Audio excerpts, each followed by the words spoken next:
sa mga alaala mong iniwan na napakasaya, mga tawanan at kulitan, hindi malilimutan sa maikling panahon na ating ring pinagsamahan. Di ko man matanggap na ang pagpanaw mo'y biglaan. Aking tanong kung bakit kinuha ka niya ng agaran, ano pa man ang dahilan. Siguro nga'y nakatakda na tayo ay kanyang iwanan, yun ay di tayo handa. Kahit na ganun pa man, wala na ring magagawa, atin na lamang tanggapin biglaan niyang pagkawala. Ika'y mag-ingat kaibigan sa iyong paglalakbay, Panginoon na ang bahala, na sa'yo'y gumabay.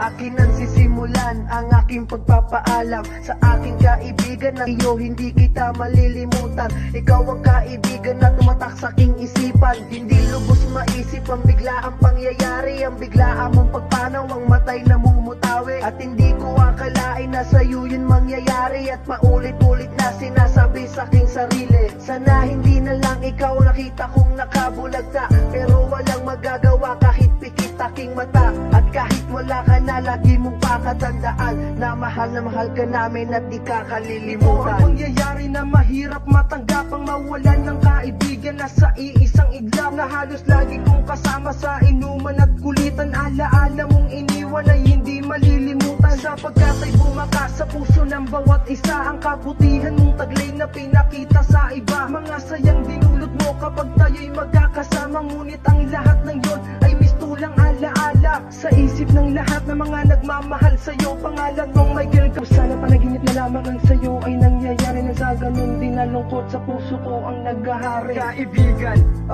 di ko malilimutan mga alaala ng ating pinagsamahan, mga kagalakan at dinudulot na saya ay hindi na maibabalik. Ngayong wala ka na, mabigat man sa loob, pero kailangan tanggapin ang katotohanan na ika'y malayo na sa amin. Siguro nga ang itaas ay mayroong rason kung ba't kinuha ka na niya. Kung nasan ka man ngayon, sana'y masaya ka, matatahimik ka na rin sa puso.